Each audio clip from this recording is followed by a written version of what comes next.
Shooting in the 70s more consistently, breaking 80. This is the mid-iron part of the complete series of breaking 80 that I'm doing. There's information in here that moves the needle. Getting you guys to hit more greens is key to breaking 80. So we need you hitting more greens to get you a better chance of breaking this 80 score. Golfers who shoot in the 70s consistently are hitting around 8.5 to 9 greens per round, where the golfers who are struggling to break 80, they're hitting just under 5 greens per round. So it's a noticeable difference. Getting you to hit more greens is only going to lower your scores. So do you have a hard, irregular and a soft approach shot? So I'm 160 yards out here. I got the ball above my feet. There's no breeze, we're early morning. And I could hit I could hit a hard 9 in here. Like I could absolutely pound a 9, 160 up in the air. It's gonna stop quite quick. And it's a shot I might choose to play if it's really bouncy off, like kicking off to the left of the green, and I don't want it to kind of come in a bit low and run on, those kind of things. Now, other things that happen when I hit my full out shot is it might shape slightly differently, so I tend to slightly overdraw a hard hit, which will then in turn make me aim in an appropriate position. Then I might have my standard 8. This is going to go in medium height. It's going to be medium stop, not quite as quick as the hard 9. I can control shape way better. It'll tend to be a neutral flight, and if I need to move it, I can. I'm kind of right in my wheelhouse. I want it to be this number, but ideas of like if the wind was off the right, this one might scare me. I might want to hit my hard 9, aim out the right with the slope, use the wind and the slope, just how I kind of feel the shot. And that's the point. Do you have enough options to make sure you can contend with the situations that are out there? So this is a 7, but I'm going to hit it soft, so I'm going to come down the hand a little bit. I'm going to stand a little bit taller, because soft 7s tend to draw a little bit. I'm going to change my aim point. This is great when I'm hitting into the wind. Slightly smaller follow throughs and backswings. I'm trying to control speed just to keep it lower flighted, going in a bit lower when the elements maybe are against me. Other reasons this shot is good and these free shots is good, the hard 9 also gets me over trees.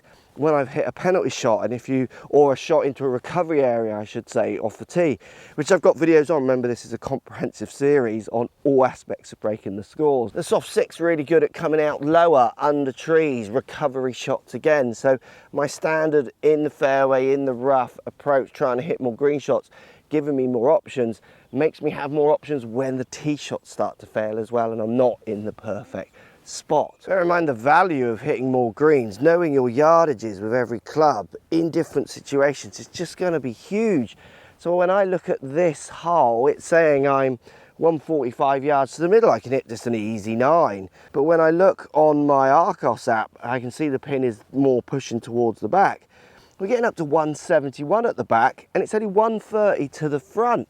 Knowing how far I carry a club, and then in turn how far each clubs roll out, so these clubs are going to stop if I'm hitting a 9 or go up to an 8 to push that back yardage. I know in these conditions that ball's going to land and pretty much stop. If I was hitting 3-wood in here or hybrids, things like that, I know it would run on and I would start seeing the front bunker as more of a problem because I need that amount of green for it to roll on.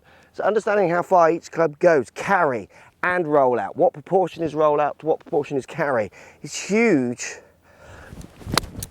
for getting you to hit more greens. And you'll be amazed how many people literally have no idea realistically how far they carry each shot. So we then looked at shots in the Arcos database that go less than 80% of their intended distance. So they might be hitting a tree, but predominantly it's going to be duffs, just not very well struck shots. People who break 80 consistently, they're only hitting 4.5 of their shots from around 125 to 150 that go less than 80% of their intended distance. Where the golfers struggling to break 80, they're 13.3 from the same distance percent of their shots going less than 80%. And then if you move up to 150 to 175 yards, 6.1% for golfers who are consistently breaking 80. The ones who are struggling to break 80, this is huge. 19% of their shots go less than 80% of the intended distance.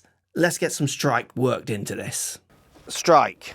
This is where you're going to make huge gains and benefits if you can get better at controlling strikes. And I get it. If you could just control strike, well, you would never hit any bad ones. I get it. We're going to hit bad shots. Remember, with all this series, it's about little changes, hitting one less bad strike around, making one less bad decision around, just adds up across all these disciplines and will help you shoot in the 70s more consistently. So the common mistakes I see with people when it comes to strike is, first off, they're not reading lie very well. So I'm not going to play the same shot from every lie. Just for argument's sake, this is a easy 9-iron into this green. I'm on a slight downhill lie, so instantly I'm going to change the way I play this because strike's going to be harder. This lie is going to challenge the way I hit the ball. So I'm going to go to my safety net. And do you have a safety net for hitting better strikes? My safety net is I'm going to move the ball back in my stance. I'm going to keep the pressure on my lead side. I'm going to set the handle forwards and hit like a little semi-punch shot. So basically ball back, handle forwards, weight forwards, keep weight forwards, go down the slope.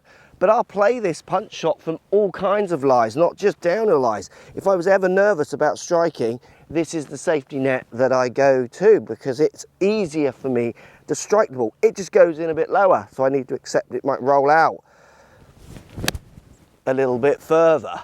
But it's very easy for me to get ball and then into that turf when I just punch it in there like that. So this safety net, do you have it? Lots of people don't.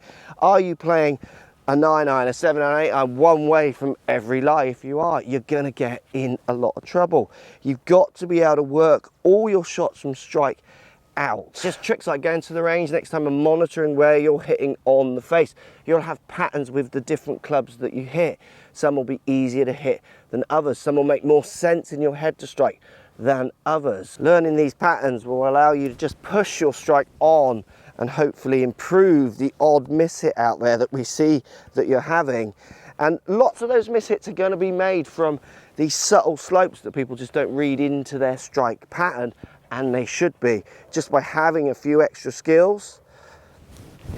Again, the low, the medium and the high, or the kind of hard, medium and soft iron shots can work into this idea as well. Could really transform the way you strike the ball and hopefully get you hitting a few more greens. If you want to shift the needle with your long irons, check out this video here because it's helping so many people in the Break 80 series get better at those 200-yard shots.